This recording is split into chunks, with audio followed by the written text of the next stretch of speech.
kabutihan ng Panginoon sa Kanya at sa Kanyang pamilya sa kabila ng mga karanasan na kanilang pinagdaanan. Sabi ng banal na kasulatan, anumang ating karanasan, lalo ng kamatayan, ay hindi isang personal na karanasan lamang, kundi ito'y karanasan nating lahat. Tulad ng sinasabi ng awit, walang sino man ang nabubuhay para sa kanyang sarili lamang, walang sino man ang namamatay para sa sarili lamang. Palampunan ng awit na ito, ating awitin, pagkatapos po nito, babasahin ko ang isang napakahalagang bahagi ng Biblia na ating pagpupulay-pulayan. Walang sino man ang nabubuhay para sa sarili lamang. Walang sino man ang namamatay para sa sarili lamang.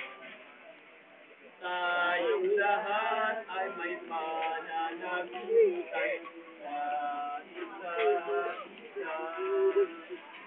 Tayong lahat ay pinili ng Diyos na iibig.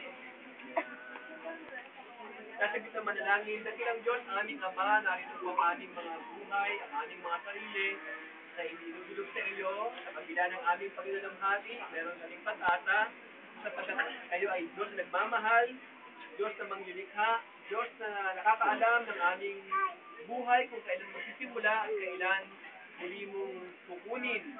Salamat, Panginoon, sa kitipon-tipon na simbolo ng pagmamahal ng mga mahal sa buhay, kapamilya, at kapitbahay sa lugar na ito upang ipakita kay Nanay Florentina.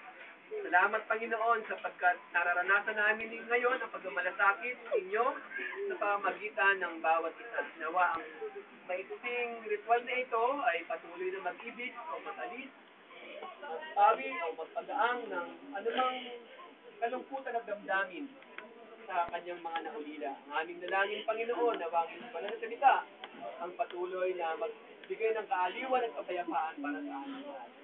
Kung aming tamang dalangin sa pangalan ni Jesus. Amen. Sinasabi po sa banal na kasulatan, awit 23 ang ganito. Si Yahweh ang aking pastol, hindi ako magkukulang. Ako'y pinahihimlay sa mainam na pastulan at inaakay niya ako sa tahimik na bagitan.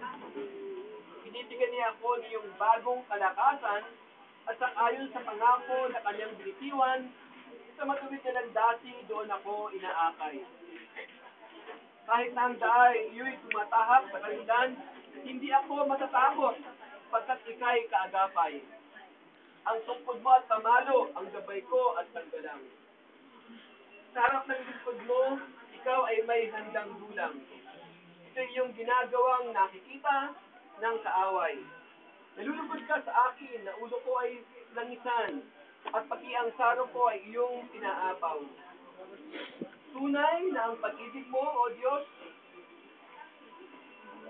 at ang iyong kabutihan sa akin tataglayin habang ako'y nabubuhay at doon ako sa templo mo lalabi at mananahan. Ang salmo kong ito ay inawit o nilikha ni Haring David nung panahon siya ay meron din kalungkutan tulad ng ating nararanasan.